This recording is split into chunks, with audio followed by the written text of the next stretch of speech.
I believe I was recognized. Is it a free for all? No, he wasn't.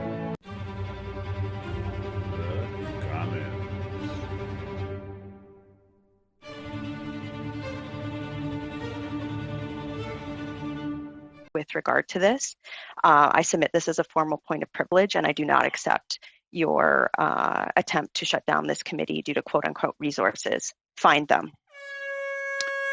Well, on the same point of order, Mr. Thank you, Ms. Rempel Garner. On this committee that we have a hard stop at 4:30 Eastern. After 4:30, we have no translators, no clerk, no analysts, no room. So, point of privilege, Chair. Mr. Point of privilege, Chair. Very quickly. Your attempt to shut down this committee due to quote-unquote resources. You have just stated that you intend to either suspend or attempt to adjourn this committee meeting based on resources. Now, I do realize that I believe I was recognized. Is it a free for all? No, he wasn't. Or we are undertaking this meeting from a virtual perspective.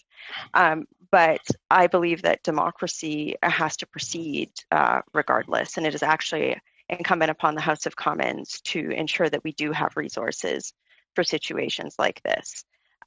It is clear that the Liberals are filibustering this motion. I don't believe that they should be given a window, a convenient window, to stop this, the debate on this motion because of an excuse of quote-unquote resources. The House of Commons, whoever it should be, the Speaker's office, your office, whatever, should be attempting to find resources rather than shut down the committee because of a quote lack of resources.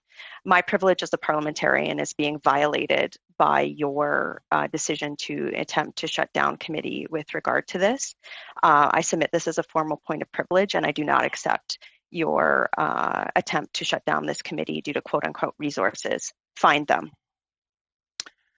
Well, on the same point of order, I believe I was recognized. Is it a free for all? No, he wasn't. On the same point of order, dealing with the member's matter of privilege, I'm wondering if the member is suggesting that if we cannot provide French translation, then we should continue on, because I would strongly advise against that. If we cannot provide French translation, I don't think it would be appropriate to continue. Can she just provide some clarification if she is recommending that we continue your attempt to shut down this committee? No, Mr. Chair, on that find them privilege. What I am saying is that it is a failure of the chair and the House of Commons to obtain resources for translation during this meeting. To underscore again, the Liberals, including the government House leader, Mr. Lamoureux, is filibustering this motion. He has not talked about the contracts. It's very clear that the Liberals don't want this motion to pass. The opposition parties are clear that we do. So it is not, House resources should be here to ensure that debate can happen. That includes in both official languages. So my privilege is being violated. The members, every member here's privilege is being violated. Of course, we want proceedings to happen per standing orders with regard to translation, but we're a year into this pandemic. The House of Commons has been proceeding virtually for some time, and I do not accept that my privilege should be violated because they can't find, or you or whoever it is can't find translation. This should be something that is accommodated for. I don't believe that Liberal members of Parliament and the government should be able to abrogate democracy with the excuse that they can't find resources. I mean, if the government and the House of Commons can't find resources for a Zoom meeting and translation, how are they going to deliver vaccines for Canadians? Come on. Mr. Chair, I need to finish this. My privilege as a parliamentarian is directly tied to my ability to pass motions or debate motions like this on behalf of my constituents. And the excuse that somehow we don't have resources is not. This is the definition of breach of privilege. This debate must continue. So you need to find resources, Chair. You need to find translators. The clerk should have seen, you should have seen the fact, I'm sure you've been privy to discussions with the center and with other people, that this is a filibuster. So this needs to finish. So I assert that my privilege is being breached as a parliamentarian if you decide to suspend or attempt to adjourn this meeting due to, quote, lack of House resources. And I think most Canadians would agree. We are a year into this. The government has prorogued Parliament. It has done everything possible to stop opposition members from getting answers from this government. And now the Liberals can filibuster this all they want. But I don't think that it is fair. It is a breach of my privilege to allow them to have a break on their filibuster because of, quote, lack of resources. Find translators, find House resources, do it. This is democracy. Get it done. This is my privilege. Well, Matt, thank you, Ms. Rempel-Garner. I'm going to just say that the House resources are a matter of House administration to allocate, and the current situation is a matter of agreement between all the House whips and leaders, and it's really not up to the chair. It's not up to the government how to allocate House resources.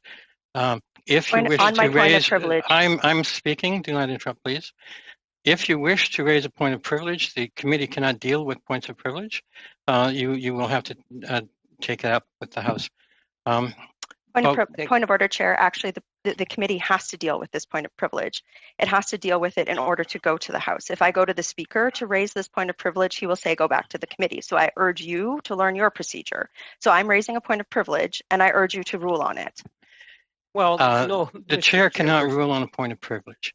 The committee can move a motion of privilege, and if the committee passes it, that motion can be passed to the House, and the House can deal with it. But you can also raise your point of privilege directly in the House at the next opportunity. Same point of order. Be that as it may, we are over time. We have no resources. The House administration. We do not have access to this room. We're already minutes over. So the translators... Point of order, Chair. Point of order, Chair. On procedure, you actually have to, according to the standing orders and procedure, you have to decide whether or not you consider this a matter of privilege or not. You have to. And I have raised this. So that is a ruling you need to make today before you attempt to shut down this meeting. Well, Mr. Chairperson, as much as the member Ms. Rempel likes, she doesn't get to dictate the rules of the committee and try to misrepresent your responsibilities. Did I miss the chair election? Did Mr. Lamoureux get elected chair during that exchange? Mr. Chair, please step down. But you know what, Mr. Barrett, as Chair, point of order. The member was addressing the chair, and Mr. Lamoureux was not recognized. I believe I was recognized. Is it a free for all? No, he wasn't. Mr. Lamoureux had the floor at the outset before I interrupted. And you've been asked to rule on a point on Ms. Rempel-Garner's point. It is my understanding that if the member feels that it's a point of privilege, that she can take it up with the House.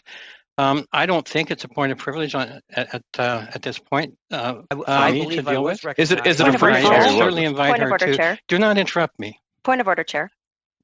I will deal with your point of order in due course.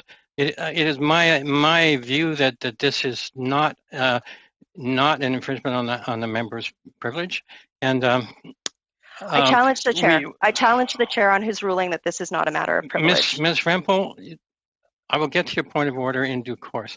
I challenge the chair that on your ruling. I challenge the chair on your ruling. I hear your challenge, but privilege. You have not the floor you don't have the floor to make the challenge at this point. I just wish to make it clear that this is a matter of House administration.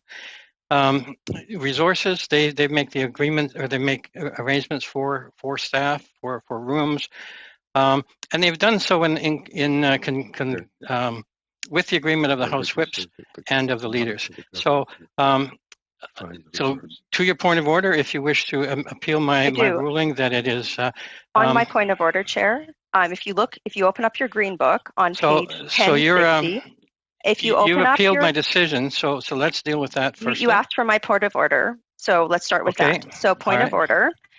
If you open up your green book, and I encourage you to do that right now, on page 1060, you actually do have the power to do what I'm talking about.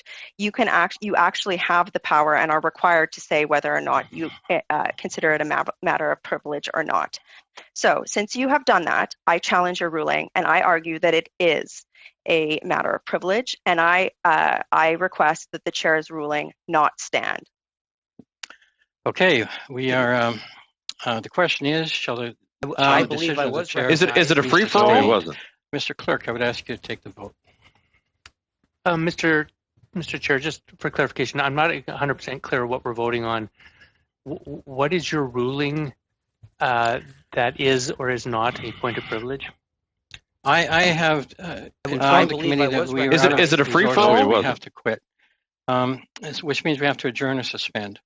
Ms. Rempel has raised that as a matter of privilege, that it's a violation of her privilege to not continue with this debate at this time. I have ruled that it's really not up to us on the committee. It's not up to me as the chair. It's not up to the staff. It is a matter of the House attempt to shut down this committee due to quote unquote that resources. Allocates resources and determines what resources are available in conjunction with decisions by the conversations with the whips and House leaders. So I have ruled that in my view, Ms. Rempel's matter is not a matter of personal privilege, and she has challenged that ruling. So if you vote yes, you support the chair's decision that it's, in this case, it's not a point of privilege, it's for the committee to deal with. It still leaves it open for Ms. Rempel to raise it in the House as a point of privilege. If you vote no, then you would agree that Ms. Rempel's contention that this is a violation of her privilege stands. So now, is everybody clear on that? Okay, so Mr. Clerk. Well, Mr. Chair, just to that, a few moments ago, I heard you say specific